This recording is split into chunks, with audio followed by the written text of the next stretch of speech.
Hey everyone, this is Elias from Match Media, and today we're going to be taking a look at the 2021 Cadillac XT4 all-wheel drive luxury premium. Now, even though it looks great, I gotta say this wasn't as much as a love at first sight as it was a let's commit to this a little bit longer and hopefully we can like this. Well, let's get started and see how it turned out.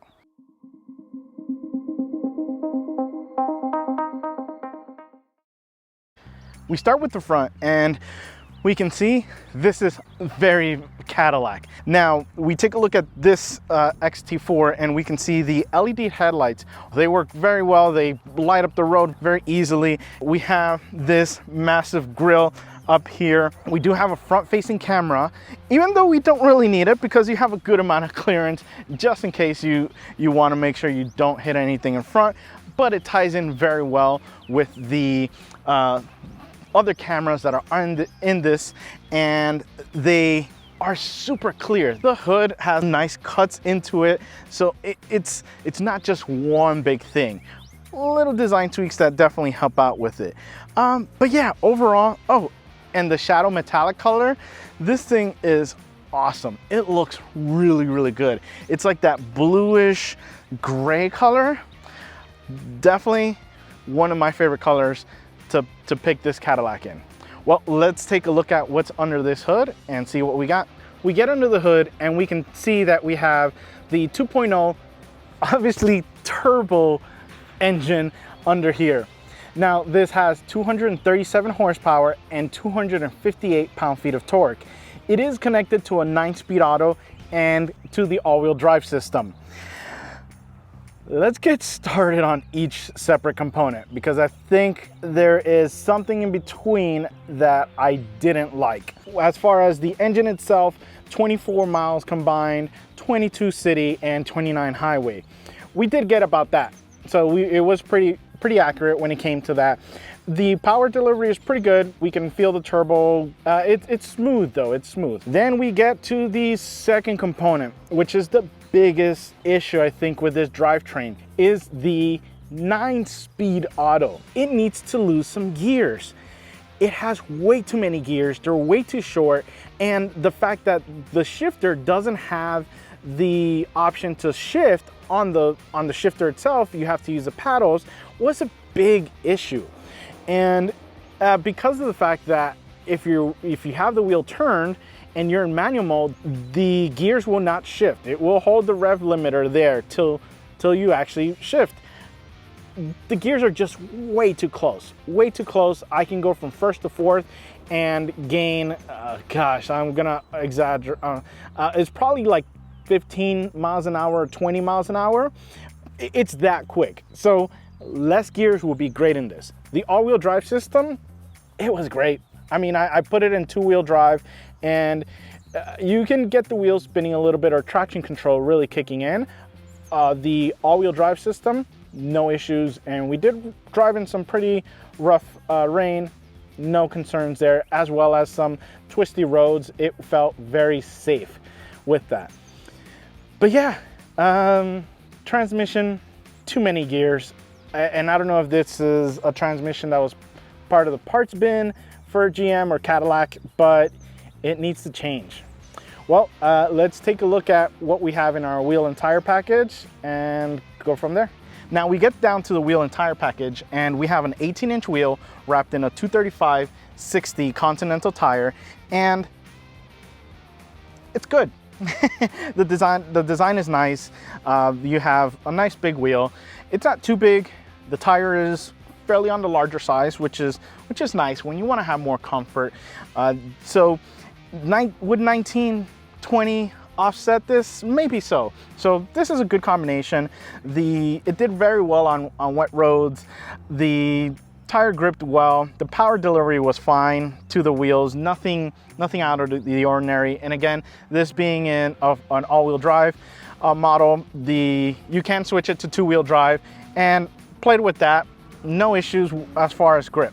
Now, one thing that was a little concerning were the brakes. So this has a different technology than your typical brakes. it's like an electronic braking system. So it did get a little you're needing to get used to it a little bit.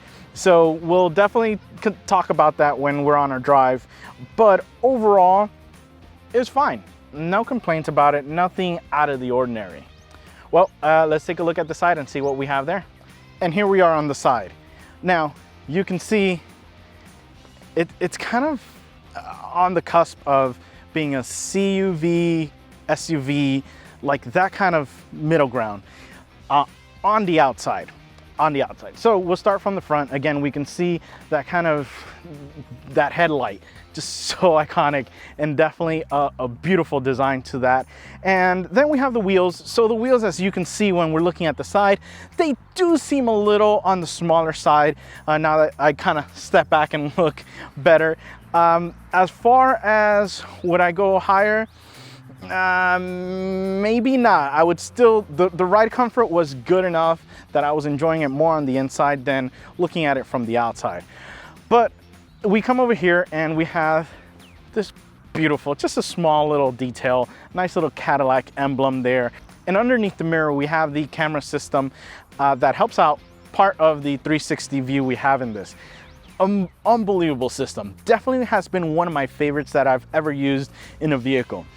It's just so clear. That is the big thing. It's a simple thing, but just being clear, clear camera and having a clear display definitely gives you what you need. You don't need any other gizmos or gadgets. Just those two things give you great results. And again, we can see we have these roof rails up here, which are nice with that brushed aluminum color, and the design is great. You know, again, we have that angular tail light that we'll get to see when we go to the back, but yeah, overall a fairly nice shape. One thing I am starting to dislike as far as like what I've been reviewing is the entry. So this does have keyless entry, but you do have to press the button. I keep pulling on these things and thinking it's gonna open, but it's not until you unlock it with the button. It's a small thing, but come on. You're obviously recognizing that I have the key fob in my pocket so that when I press it, it unlocks. Why not just make it available with the handle itself? So it is a little cumbersome. Again, small thing, but it's definitely starting to be, you know, something you'll get used to. Again, this is one of those cars where it wasn't love at first sight or love at first drive. It was more as a, okay, I'm gonna get you to like me a little bit more, just get to know me. But yeah, that was one of the things. So yeah, you do have to press the button to unlock the car. And to lock it, obviously you can press it again, which is nice to have. Well, let's take a look at what we have in the back and have some fun. Now we come to the back and we can see that, again, we have these taillights on this are spectacular. It just looks so nice. I love Cadillac design. It really is spectacular. So we take a look at a couple of things, and we have the XT4. This is the all-wheel drive model, and the back doesn't give you everything. So what I mean by that is it doesn't reveal everything. Tucked away rear windshield wiper, which is great. We definitely need it for this. We were driving in the rain, and you could see that the water does collect a little bit on the rear window, so it definitely is good to have, and it's nice to have it tucked away because this isn't a very big window to look out when you're driving. But that doesn't matter. Reason why is because there is a camera right under here that is for the rear view mirror. So the rear view mirror in this actually has a built-in display, so you have the option of turning it on. We'll get to that soon as far as what in the drive, what I liked about it and what I didn't. But it does have it there with a nice little jet to clean it there as well. But yeah, we have this here, and let's go ahead and move over to my favorite thing, the key fob. So the key fob has a couple of buttons, and turns out it does have auto start. So you press the lock button and you hold the little curved arrow and it starts up.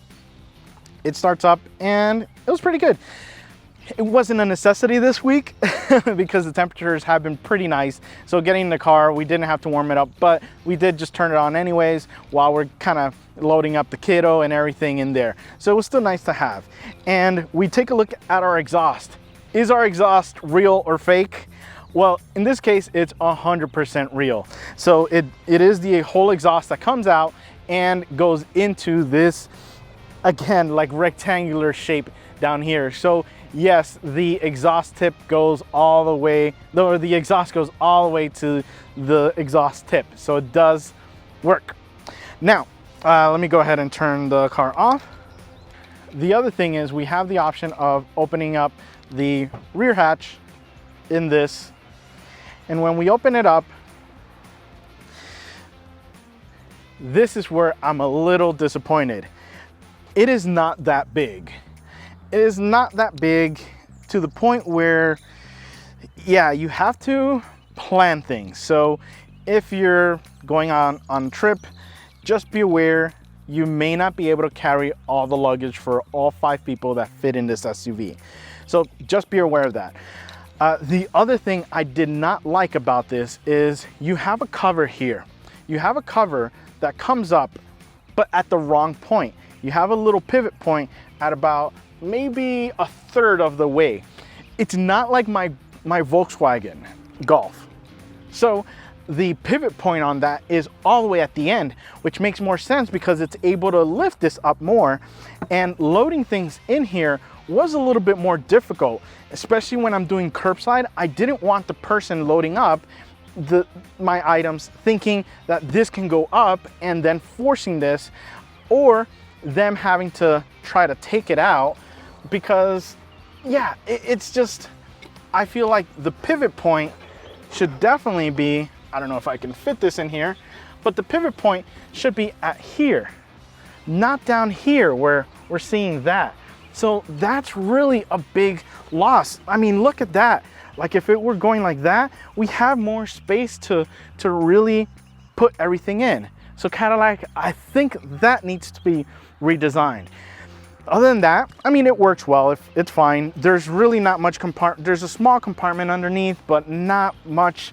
But yeah, this is probably one of the things that it was definitely lacking as far as size goes. Yes, and I get it, this is a small SUV, but I think if you were to remedy this little cover here and the hinge point, I think it would definitely be a better, or I'd feel better about the trunk area. But yeah, we have a little button up here. We can close it. And yeah, let's go ahead and lock it. See if we can get it to start. Perfect. Now that we got it started, let's hop in and go for a ride. We get inside the Cadillac XT4, and like I said, this is not love at first sight. This is, okay, we need to warm up to this car. We need to warm up to loving this. And the reason why I say that is you get in and you can see it's a gray color. It's like a whitish gray color, more gray than white, but it's not very, when I saw it, I was hoping, I guess I was expecting CTSV or ATSV kind of performance seats. Now, they're comfortable, don't get me wrong, but just the color, whoever optioned this out, or even Cadillac, I'll blame Cadillac for having this color. It's go all white or black. So you can get this in black, which is good. That looks way better than this, but I warmed up to it, so it's not that big of a deal. Now, we get to the door panel, very simple, a lot of ergonomically correct things, like my armrest. My armrest is perfect. I don't have to like reposition. My arm has been here 100% here on the bottom. It is so perfectly placed, and the distance between my arm and the steering wheel, or my armrest and the steering wheel, is perfect.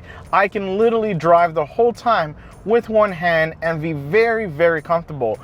unbelievable. It's such a simple thing, but it's the difference between buying a suit off the rack and having something tailor-made. This feels tailor-made, even though it's a gray color. Yes, I'm trying to get over it. I want to say I am, because it's just surprised me with other things. So we have that. Now the seats have been incredible. Again, boring gray color. Black would have been nice. White would have been clean. Nice clean look to it, even though I hate white. But they're super comfortable. They just hug you really nice, and they're nice and soft, but not too soft. So they still have their firmness to it, which is good. But it's really a great seat. Couple of things that surprised me is, so this does have it's tons of adjustability in it, but it also has the like pseudo massage. I want to say pseudo massage because it just uses the lumbar support option and just kind of moves it up and down and brings it out and brings it in. It's not a true massage, I think, or experience like we've had in the Mercedes cars. Those things are incredible. Those, you feel like it's a true massage component inside of the seat. This is just, hey, we have that, let's just kind of program it and tweak it a little bit. So we have that. The other thing that was kind of scary is if you're backing up, it has a vibrating option on the bottom when you're backing up and there's an object to warn you. Or even better, if you're backing up and there is something on the right side or left side and the camera catches it, you know, their safety system, it will make one side or the other vibrate according to where the problem is coming from, which is nice. Just be sure that if you let someone borrow your car, that they know that function exists. My wife kind of panicked a little bit. She, not panicked, but she was she was surprised. She was definitely surprised. She's like, oh my God, the seat warned me and it vibrated, and I was like, what's going on? So just heads up to whoever you let borrow the seat. Then we come over to the steering wheel, and it's a nice design. It's not too bad. It's very comfortable. The feel of it has been really good as far as like the weight to it. So it's been very responsive when it comes to that. One thing I don't like about this are the buttons. The buttons are not very ergonomically placed. What I'm talking about more is the change track. The change track is on the right, but it's extremely far from the edge of the wheel. So you're having to really stretch out and actually get to that button, which, yeah, I don't know. Maybe, you know, it seems like it would have been better to have them at opposites, you know, down here on the little silver buttons that we have here for the volume. Having the talk on the other side probably would have been better here, because you're not really talking as much as you're changing the track. So that would have been better to have there. That's probably my only thing with this wheel. Nice leather wrapped, it feels comfortable, nice size, nice kind of indent here for your thumb to grab it, and it's been pretty good. The other thing is it does have paddle shifters, which we'll get to in a little bit in our performance part of it. But yeah, that's been okay. It's been good. I like it. It's very comfortable again, and the positioning with my arm where it is perfect. We get to the gauge cluster, and it's good. I mean, it's simple. It's not extremely technical. It's got some little cool things. I wasn't going through too many of these options. It wasn't very, like, anything stood out, nothing too exciting. So after we see the gauge clusters, this has a heads-up display. I don't know why. But it's nice. It's good to have. You know, it's always a nice feature to have it. Only thing though is it's a very small little window. So if you're kind of leaning to one side to just kind of get comfortable, you will cut off visually what it is. So it's not a very long kind of heads-up display to kind of, you know, move your head around. You kind of have to stay within literally the window. We get to the infotainment system, and it is pretty nice. I wasn't sure if I was gonna like the angle because it's a little on the steeper side, and with the steeper angles of the infotainment systems, I've seen that the sun can be an issue with you know, when it reflects off, but no issues with this one. Not a problem. Drove it at all times of the day. No concerns when it came to that. Has your Apple CarPlay, wireless Apple CarPlay, which is nice. It's good to have that. And that way we don't have to run a cable, which I do have a cable just to kind of show where we would connect. But it does have Apple wireless CarPlay, which is a good feature, again, to have and not have to worry with a bunch of cables. Along with the incredible display that this has, it also has the rear view mirror that has a built-in camera to it. Now, I don't know if you guys can see it, but I don't know if you can see it on that camera, but it is super clear. It is super clear. Now, I'll be honest with you, I'm actually gonna turn it off because it does get me sick. Again, it's one of those things that you have to get used to. It's not love at first drive, just a matter of getting used to it. I don't like it in the daytime. In the daytime, it's a little nauseating, so I did feel a little dizzy watching it there. But at night, you need this. At night, you need this because if the person behind you has blaring lights, it's not reflecting on you and hurting your eyes. It's actually very, very pleasing to the eye. So this at night was amazing, amazing. But yeah, right now I'm having to try to avoid looking at it because it can get you a little queasy, or at least myself. And I did confirm it with someone else that did have the same experience. But overall, this has been spectacular at night, or in lower light settings. So it definitely is an amazing, amazing thing. Plus, it's better visibility than the actual rear view mirror because the visibility out that rear window is very small. There's not much to see back there, but when you turn on the camera, you definitely see a lot more. I was able to see 3 lanes wide. So to my left, my lane, and the lane to my right. So definitely an awesome thing to have up here. The one thing I really loved about this infotainment system is it does have a big home button to kind of get you to different things, but I wish we had, and I probably haven't found it, but I don't see anything really that shows it to me, is the cameras. The camera system in this is exceptional. It's so clear. Oh, I can't activate it because we're driving fairly fast, but the camera system is spectacular in this. I was surprised at how clear it was, but I would have wished I had a button, a physical button to activate that and immediately go into it. I don't want to have to leave my Apple CarPlay pressing the home button and then having to press the camera. So one little tidbit, but I could get over it. I've gotten pretty quick at, you know, just not even looking, just being able to activate it before I go to park. And the reason why is because these cameras are so good. They're so crystal clear, and on this screen, the resolution on this is spectacular. So definitely, this is an amazing system. And connected to the Bose sound system, this thing, it's so loud and so clear. Usually, I'm not a big Bose fan, but this is exceptional. So definitely, great option in this to have. Now we get down here to the AC controls, and they were great. When you want to raise the temperature or lower it, it's one button and you push down or you lift it up. It's such a small thing, but definitely it's a little bit different. Instead of having 2 buttons, it's efficient with one. Just hope that one doesn't break, but you know, it is really a nice feel to it. And we get down here, we have the USB-C and USB-A connection down here. And we also have the 12-volt adapter, and we have a nice little cubby area down there, which is good. If you have a phone that doesn't charge wirelessly, nice little area there. We come over here to the cup holders. The cup holders are great. Nothing spectacular, nothing bad about them. They hold your drinks. I don't know about Texas size. Yeah, you can probably actually get away with Texas size because they are kind of staggered a little bit. They do kind of step up, or the second one step up a little bit, which is nice to have there.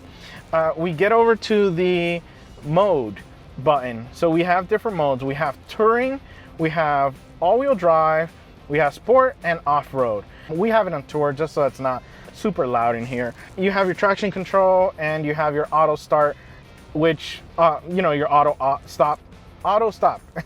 So you have your auto stop. It's been okay. I've had it on. You guys know how much I hate it because it's just, you know, just having to have the car start on.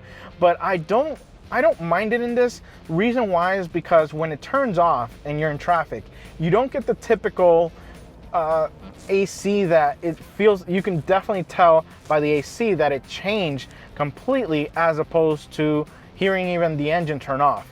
Like it feels different with the air. Not with this though. So it feels like nothing, you know, the engine just shuts down, but the AC still is giving you the same amount of power and the same temperature, which is good. That's been on. That hasn't been an issue. Traction control, it's been on. No need to turn it off in this.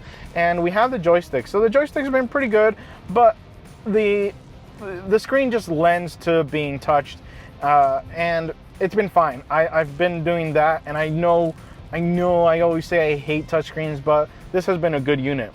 Then back here we have the armrest that has the wireless charger. This does have wireless charger, and that's what I've been doing. I've pairing my phone with the wireless Apple CarPlay and the wireless charging that kind of hides right in here, and it's very easy to grab should you need to make an adjustment on your phone, and it's been a really good experience with that. You do also have some fairly good space inside of the armrest to store things in. When we get to the back, this has, my kid's seat is in the back. It's not super big, so this is their smallest. I want to say it is considered a CUV or compact utility vehicle, but I almost want to say it's an oversized hatchback because it kind of feels that way. The size isn't super big in the back as far as leg room, but he was comfortable. Kiddo was comfortable in the back. His seat was easy to put in, so no complaints there. We get to the trunk space though, and it could do some work. It could do some work. It is a little bit on the smaller side. Like I mentioned, the big thing was really that cover, that the pivot point of it when you pick it up, when you open up the trunk, wasn't the far end. And I guess I'm just used to that in my Volkswagen, where on the far back, that's where the pivot point is, so that you can have the most of being able to put things in. It's not, again, it wasn't the biggest of sizes, but it can do with. This isn't, yeah, don't expect to have 5 people, like I said, 5 people in here and have all the luggage for them. Maybe 2 people. So we have that. Let's talk performance. Now, we have a 4-cylinder engine underneath with a turbocharger. It is connected to the 9-speed automatic. Like I mentioned, the engine seems fine. It's just the 9 speeds just seem a little too much, too many gears. So we'll switch over to sport, and like I mentioned, with the automatic transmission, with the shifter here, if you put it down in manual, it is a true manual. Now, don't get me wrong, I love true manuals in automatic, true manual modes in automatic, where you can hold on to that, you know, just rev that gear and hold the red line and it will not shift. Except for this, you need that to automatically shift, but still kind of be in a performance mode of manual. Reason why is these gears are so tight together. You're literally going first, second, third, fourth, almost that fast, because they really come at you really fast. They're just super short. They're super short, and that's why 90% of the times I've actually just been in drive and used my right foot to control that. Because yeah, and again, and you have to use the paddle shifters on the wheel. The shifter on the center console does not have to shift. You can just put it in drive or manual. It doesn't have a plus or minus, so I was having to use the paddle shifters, and if they're not the biggest, so ergonomically, if I'm turning the wheel, it was kind of difficult for me to switch from one gear to the next. So just be aware of that. That was definitely something that, you know, I was kind of coming out of a corner or making a right to go onto traffic, and I was accelerating and I thought, okay, it's gonna switch the gears, and it didn't. It was holding first, and I'm trying to shift, and it was just not shifting. So just be aware of that. But as far as like the performance, this little thing is pretty fun. You know, when you're in sport mode and you give it some gas,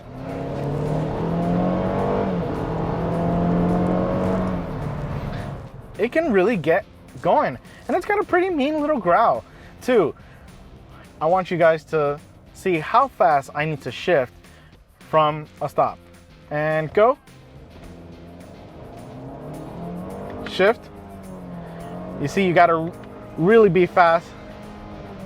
Yeah, you guys,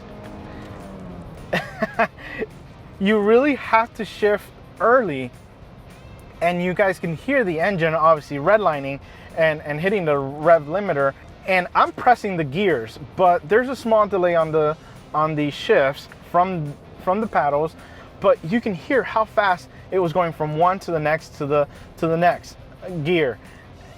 Yeah, the gearing is just a little too close.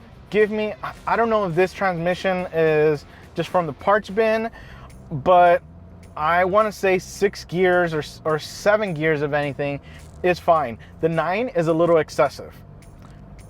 Everyday normal driving, you're in drive, you wouldn't feel it, you wouldn't even care about it.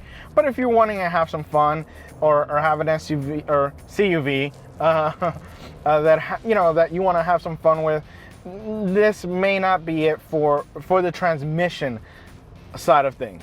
The engine, yeah, I mean, the engine is pretty nice. I mean, it's not record-breaking performance, but it's nice. The other thing that was having to warm up to it, not love at first drive, is the brakes. So the brakes are those electronically, it's like that system. Mercedes came out with it with the W211 earlier models, which is their SBC soft brake system. But this is a lot of electronics. I don't know how exactly the system works, but I know that you have to get used to it. The pedal feel is amazing. The pedal feel is amazing. It's stiff. It is super, super stiff. And I love that feeling. Except that, let's do some values, some rough values. If I put, let's say, 2 values of braking force, I should be getting 2 values of braking force or more. You want to have that. Except with this, it's not. With this, you put 2 values of braking force, and it feels like you're getting 1 value of braking force. So you're needing to be more aggressive on your braking and stronger on your braking. Because if you want to stop for 2 values of braking force, you need to apply 4 values of braking force. You see where that can be a problem? Especially if you're trying to get a Cadillac. I know this is more of a you're trying to appeal to a younger crowd and more entry-level crowd, but at the price, it's a different story. But even if it's empty nesters you guys are going for, this may be a little difficult on the braking, because you do, like I said, have to give it some force. Now, because of the way that this is done, it should technically be a fairly easy programming on the brakes, on the electronic system for this.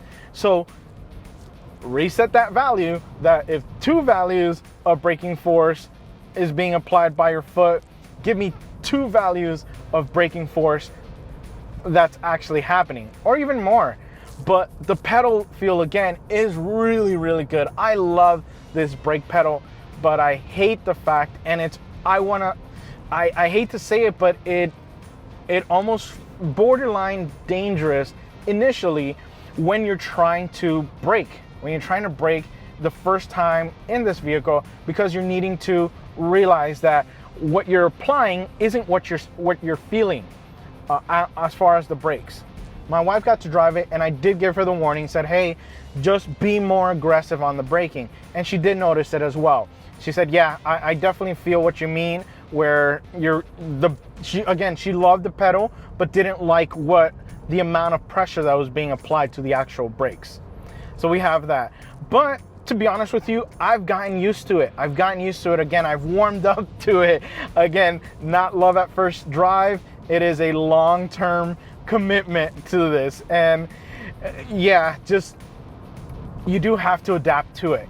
But once it's said and done, I mean, if you're just really on the brakes, it will stop. It will definitely stop. But you just have to be extremely aggressive with it. Be aware. If you have thicker shoes, you know, your sole is thicker, you're feeling it less, so you are gonna have to be more aggressive on that. But overall, I mean, the performance has been pretty good with this. Besides, again, like I said, the brakes. But once you get warmed up to them and use them, you'll definitely love them. It's not gonna, don't expect extreme performance numbers out of this. You're not gonna get it. But again, that's not what it's made for. And when we took it out on a road trip just outside of Austin, we went to a little farm outside of Austin, and it was nice. It was nice, and man, just the seating position, overall drive was again that tailored suit as opposed to off the rack. That's how this felt in just that long drive. I feel like this is for the empty nesters that have brand loyalty. There's a huge brand loyalty with Cadillac. And let's say, again, you had an Escalade for the whole family when you had the whole family at the house because you needed a big vehicle to haul everyone. But now that they're gone, they've gone away, you now just need something smaller. You're trying to reduce to a smaller car, and you still have that brand loyalty. This is good. This is a good, granted you're paying a little bit more on the premium for maybe not the most premium things, but compared to the market. But if you like Cadillac, you need something smaller, this is great. This works very well. Now, as far as alternatives to this, I would maybe look at the Kia Seltos. I know, you're comparing that to, yeah, the luxury isn't 100% there with the Kia, but neither is the price tag. I love the Seltos. Granted, it didn't feel as tailor-made as this, but it's a good alternative as opposed to this. But overall, this has been a fairly good drive, and yeah, I've enjoyed it. It's a nice little CUV or oversized hatchback. Well, guys, I hope you've enjoyed my review of the Cadillac XT4, and remember, find the right gear, even if there's 9 of them and they come at you really fast. See ya.